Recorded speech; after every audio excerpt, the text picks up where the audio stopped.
Hey guys, how's it going? Hope you are good. In today's video, we're going to be doing a review of the Apple Watch SE, which is my first ever Apple Watch. This is the first Apple Watch I've ever had, and to be honest, I really like it. But that wasn't really the point of getting the watch and reviewing it, because we all know that the Apple Watches are probably the best around. But the point I'm trying to make, or the thing I'm trying to find out, is whether they're actually worth the money that you have to pay. So this is the cheapest Apple Watch, I believe, ever, or at least the cheapest new release. It's £269, and I'm assuming it's around about the same in dollars and euros, maybe around about 300 euros and dollars. And yeah, is it actually worth that? I mean, it's amazing. It's an amazing piece of technology, and it works basically perfectly, but do you actually need to spend that much money? I mean, most of the reviews that I make for smartwatches are for much cheaper smartwatches, around, I guess, £200 to £100 to £200 mostly. So this is, at least a third more expensive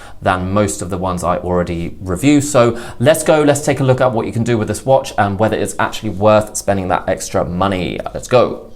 So just a quick rundown of what the Apple Watch SE can do in case you didn't know. The Apple Watch SE is the budget version of the new range of smartwatches that Apple released earlier this year. I believe the more modern one, or the more powerful one, is the Apple Watch Series 6. So the SE is a cheaper version of that, much like how the iPhone SE is a cheaper version of their flagship phone. It features similar internal technology, similar specs, but with some things taken away that maybe aren't really that necessary. So let's have a look at those hardware specs and see what we've got. The Apple Watch SE features a Retina OLED display that is 1.78 inches in size. It's got a resolution of 448 by 368 pixels with a pixel density of 326 ppi. It's 44 millimeters by 38 millimeters by 10.4 millimeters thick, and it weighs 36.4 grams. It's waterproof to 50 meters. It features 32 gigabytes of internal memory and 1 gigabyte of RAM. It's powered by the Apple S5 chipset.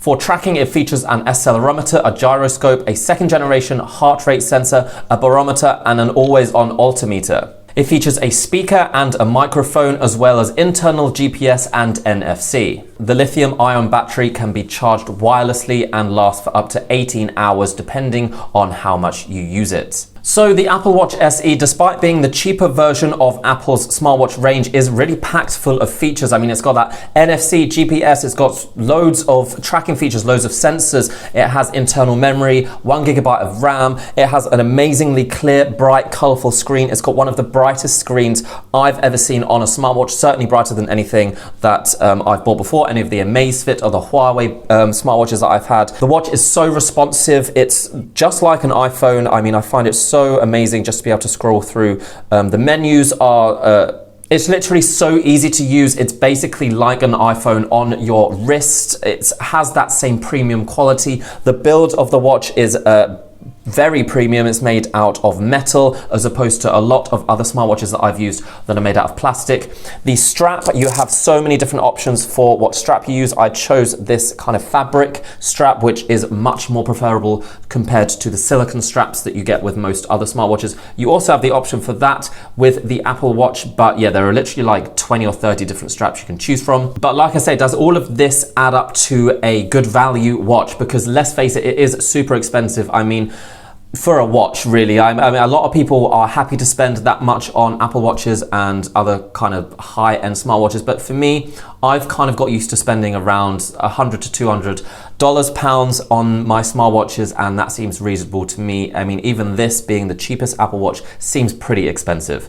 However, I will say that I have become accustomed to it being on my wrist. I don't really want to switch it out for any of the other smartwatches that I have, because it's just so easy to use.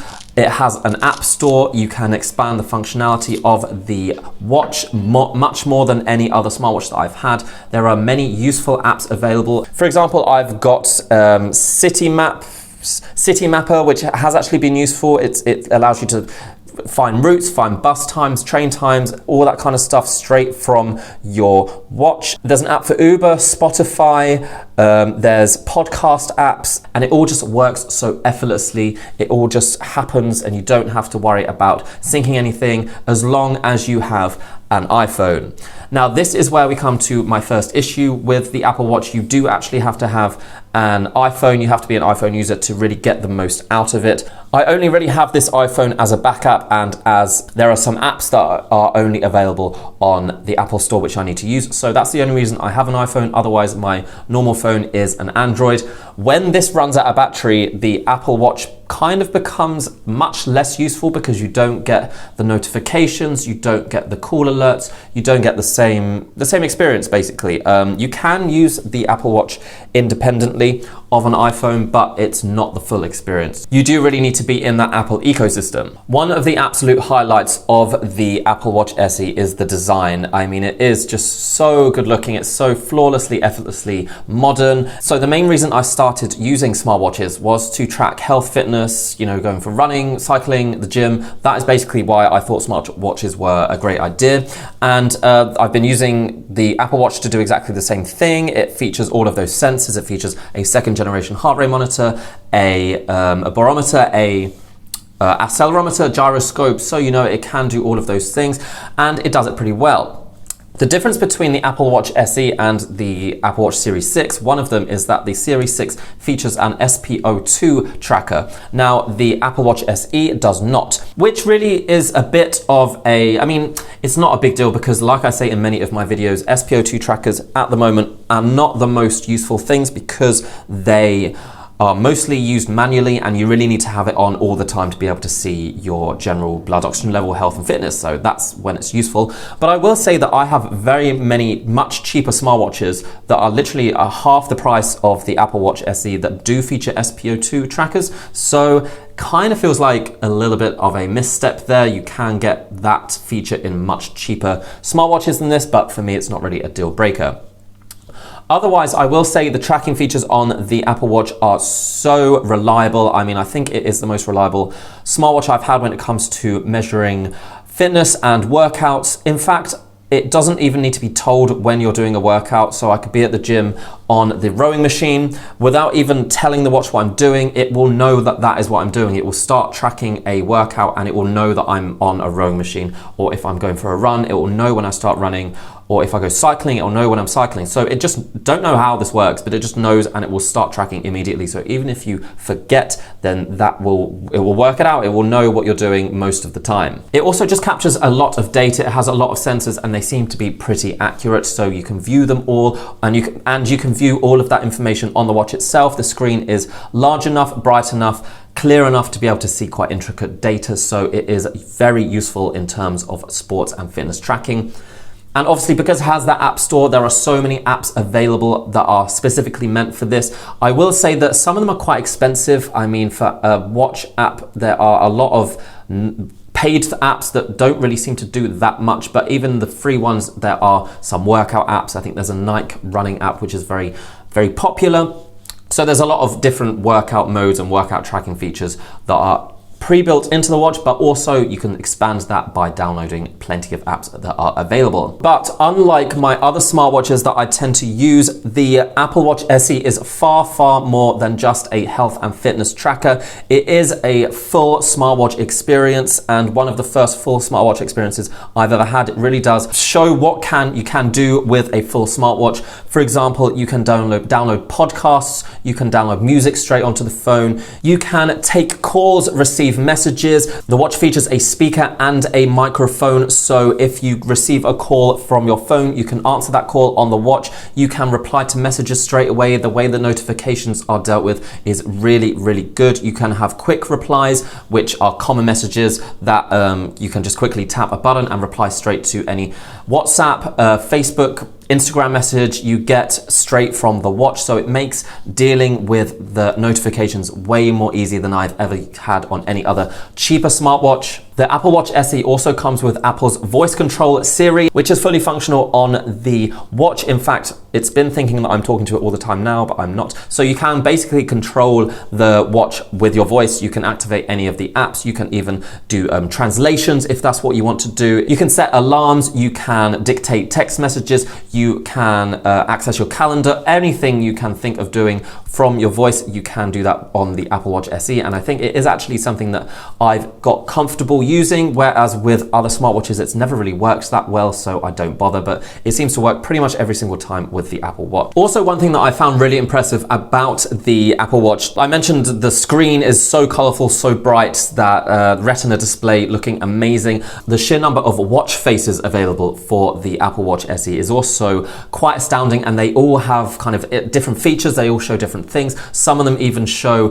stargazing conditions. Some of them show the weather. Some of them are very basic, simple, but just very well designed, and they work perfectly with the design of the Apple Watch, and there's a whole gallery of them available to download straight away. So yeah, they really have worked to combine the watch face with the watch and just make the most of it. So as you can tell, I am really singing the praises of the Apple Watch SE. It is really something that I wasn't sure if I was going to be into. I wasn't sure if I was going to regret getting it, because I have so many other smartwatches which do quite a lot of stuff, but it's just so much better. Like, it really is. However, there are some downsides. There really are. For a start, one thing that is pretty much almost a deal breaker for me is how poor the battery life is. It lasts less than a day. I have to charge it every day, and sometimes I forget, and then sometimes I'm just walking around with a dead piece of expensive technology attached to my wrist, and I just really hate that. I really hate it. It gets on my nerves.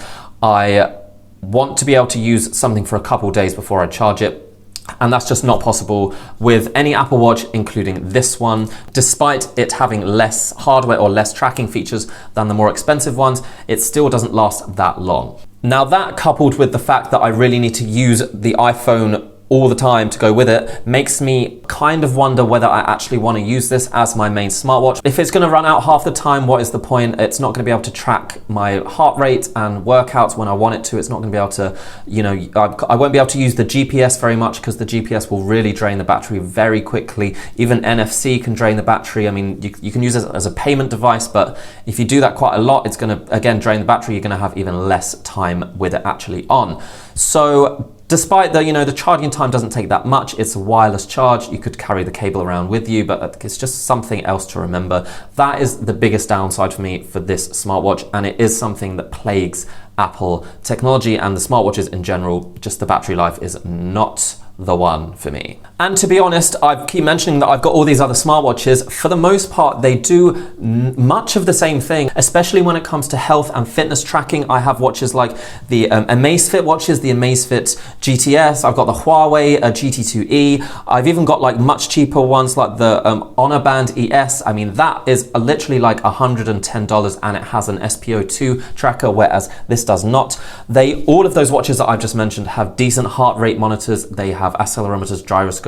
Some of them have internal GPS, so they can do the same fitness tracking, sports tracking modes. Some of them have workout modes built into the watch. Some of them have animations to show you what to do. So a lot of the stuff that you get in the apps here is built into these much cheaper smartwatches. And if I'm completely honest with myself, do I use all of the apps that I've downloaded to this watch every day? No, I just downloaded them for fun to see what they could do. I think it's amazing what it can do, and all of those things could be useful for some people, but for me, I don't really use it that much. I like to wear the Apple Watch so much is because it looks beautiful. It really is the best looking piece of tech I've bought in a long time. Despite it having a not always on display, so whenever it's on my wrist, most of the time it is off. It does react very quickly to movement. So when I raise my wrist up, it will turn on. So I don't really notice the problem there. So yeah, for me, the main reason to wear this watch is because it looks so good, not necessarily because of all the extra stuff it has. So it will be down to you to decide whether that is useful for you.